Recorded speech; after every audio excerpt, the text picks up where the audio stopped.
बिस्मिल्लाहिर्रहमानिर्रहीम, अस्सलामु अलैकुम। आपको खुश आमदीद। मैं हूं सलमान मिर्जा और आप देख रहे हैं मेरा YouTube channel sum up with Salman Mirza. बहुत शुक्रिया जनाब, ये वीडियो देखने के लिए आप सभी ने वक्त निकाला है।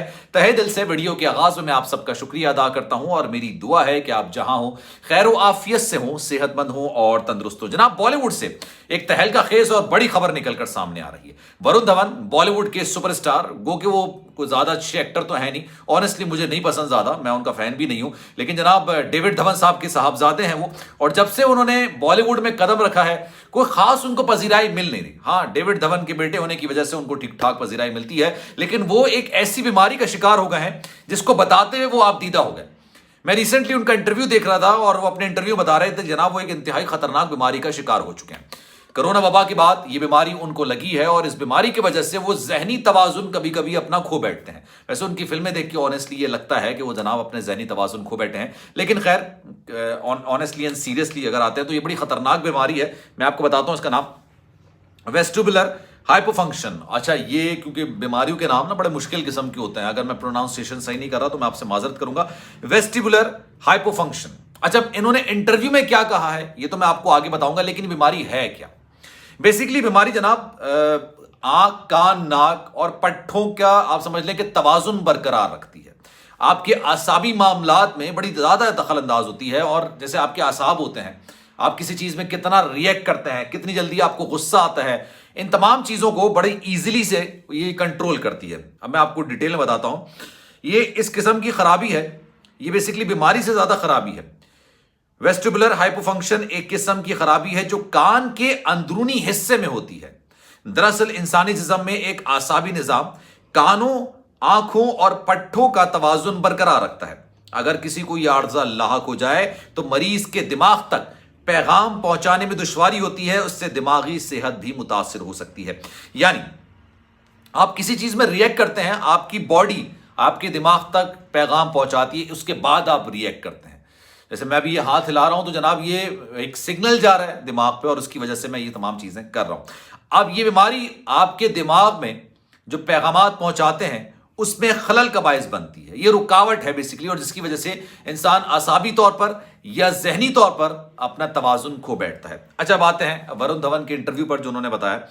वरुण धवन आजकल अपनी फिल्म भेड़िया के हवाले से बी टाउन की खबरों में है जनाब, जिसमें उन्हें भेड़िए जैसी खुसूसियात रखने वाला सुपर नेचुरल इंसान दिखाया गया है। वो अपनी एक फिल्म कर रहे हैं जिसमें वो सुपर नेचुरल इंसान है, इसी वाले से उन्होंने इंटरव्यू दिया था और बेसिकली उनकी एक्टिंग को इतना ज्यादा सराहा नहीं जाता है। अच्छा जनाब, अपने एक इंटरव्यू के दौरान जब वरुण धवन से बड़ी स्क्रीन पर उनकी वापसी के बारे में सवाल किया गया तो अदाकार ने बताया कि कोरोना वबा के बाद वो अपनी फिल्मों के हवाले से बहुत ज्यादा जहनी दबाव महसूस करने लगे। उनको ऐसा लग रहा था कि वो बहुत ज्यादा प्रेशर ले रहे हैं, मेंटली तौर पर बहुत ज्यादा प्रेशर ले रहे हैं, आसाबी तौर पर बहुत ज्यादा तनाव का शिकार महसूस कर रहे हैं। वरुण धवन ने मजीद बताया कि कोरोना वबा के बाद लोग अब पहले से ज्यादा मेहनत तो कर रहे हैं। मैंने अपनी फिल्म जुग जुग जियो के लिए बहुत मेहनत की है, ऐसा लगा जैसे मैं इलेक्शन लड़ रहा हूं। मुझे नहीं मालूम कि मैंने फिल्म के लिए इतना दबाव क्यों महसूस किया या क्यों लिया। अपनी पिछली फिल्म में ज्यादा काम करने की वजह से उन्हें वेस्टिबुलर हाइपोफंक्शन नामी बीमारी लाहक हो गई है, जिसने उन्हें बहुत ज्यादा जहनी दबाव में डाल दिया है। बेसिकली इस बीमारी की वजह से वो जहनी दबाव महसूस कर रहे हैं। बॉलीवुड अदाकार ने भी कहा कि हम सब एक दौड़ में लगे हुए हैं, एक रेस में लगे हुए हैं और हर इंसान को उस रेस में, उस दौड़ में जीतना है। उन्होंने कहा कि मेरे ख्याल में हर एक की जिंदगी का कोई ना कोई मकसद होता है, यही वजह है कि हम मेहनत कर रहे हैं। मैं अपनी जिंदगी का मकसद तलाश कर रहा हूं और मुझे उम्मीद है कि दूसरों को भी किसी ना किसी मौके पर अपना मकसद मिल ही जाएगा। अब ये उन्होंने इंटरव्यू दिया और इस इंटरव्यू के उन्होंने ये चीदा चीदा बातें की। बेसिकली मैंने आपको बताया कि जो बीमारी है वो कान के अंदरूनी हिस्से में होती है और जब कान के अंदरूनी हिस्से में बीमारी हो जाती है तो आपके लिए मुश्किलात काफी ज्यादा बढ़ जाती हैं।